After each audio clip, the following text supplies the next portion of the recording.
This is the most paranoid country in the history of Europe, and it left behind proof you can count right from your screen. Hundreds of thousands of concrete bunkers poured across its entire territory, in fields, on beaches, in the mountains, right in the yards of people's homes, roughly one dome for every small handful of citizens. And they weren't built for a war the country was fighting. They were built for a war that never came. To this day, nobody can say for sure how many of them are really out there.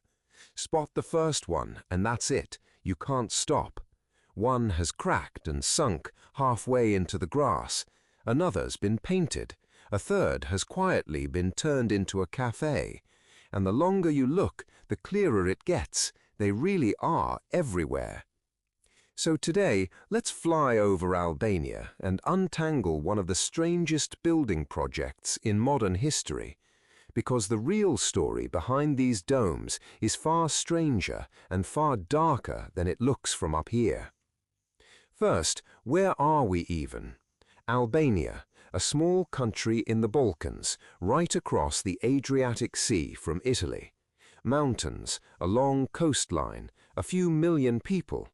These days, it's increasingly a place people fly to for cheap beaches and beautiful views. But for most of the second half of the 20th century, this was one of the most closed-off places on the entire planet. For decades, the country was ruled by a communist regime, led by a man named Enver Hoxha. And to understand these bunkers, you first have to understand how extreme that regime was. And a couple of details are enough, things that are almost impossible to believe today. Let's start with this one. Albania officially declared itself the world's first fully atheist state.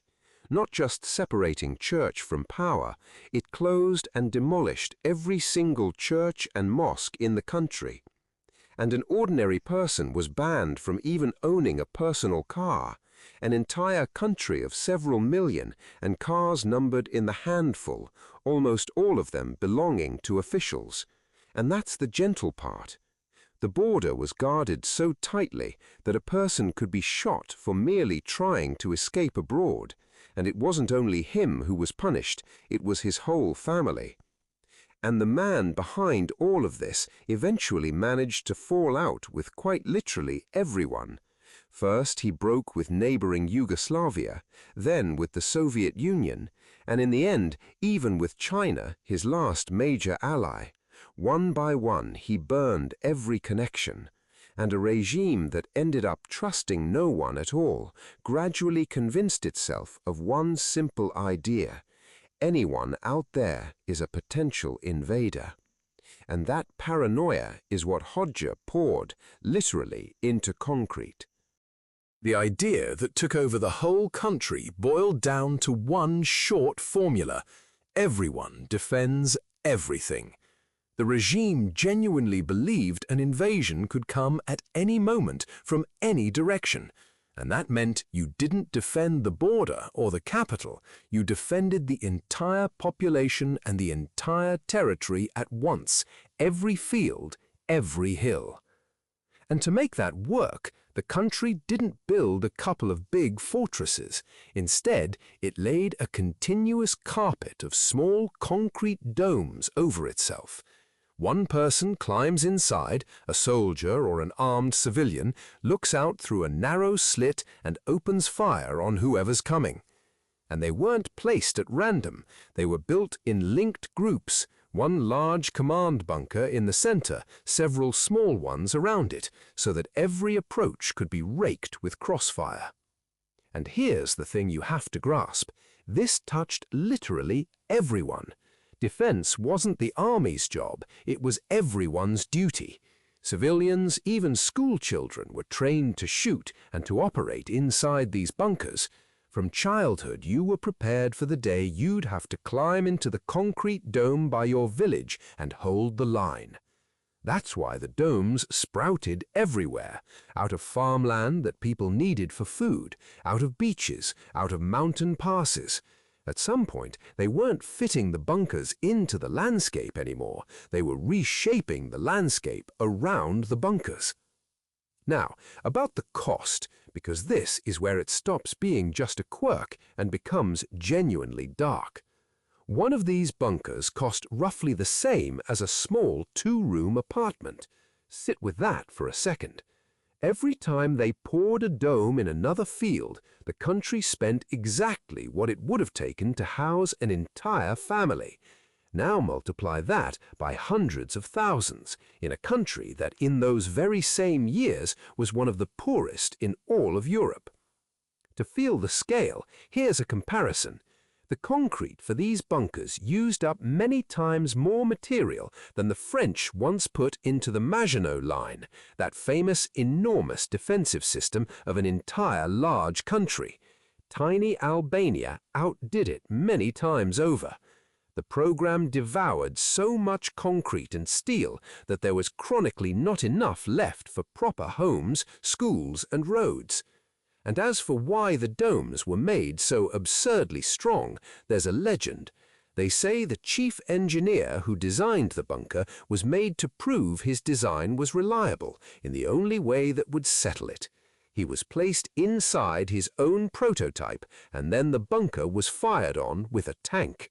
The dome held, the engineer walked out alive, and it was after that test that the design was approved as the standard. And then the number itself. The figure usually thrown around is about 750,000 bunkers. In reality, fewer were probably built. You often hear 170,000. Honestly, nobody knows the exact number. But however you count it, we're talking about hundreds of thousands of concrete domes, roughly one for every small handful of the country's people. And then, in the early 90s, the communist system collapsed, and the country woke up one morning literally buried in concrete it no longer had any use for. And that created a very awkward problem. These things were built to survive a direct attack, thick, reinforced, stubborn. And here's the cruel irony. Demolishing one of them turned out to cost more than building it had in the first place. Now imagine hundreds of thousands of them. Clearing them all was simply impossible. So, for the most part, they were just left where they stood. And Albanians did the only thing you can do when your country is littered with indestructible domes. They adapted. Some were turned into storage sheds and little shops. On the coast, some became shade for beachgoers or tiny cafes right by the water. And there's a very human detail here too. Over time, the coastal bunkers became a spot for young people to meet. In a country where there was nowhere to be alone, an old military dome turned out to be the one private corner where you could hide from your parents. A weapon of a war that never came was quietly repurposed into the most peaceful thing on earth. And the most striking one of all sits in the capital, Tirana.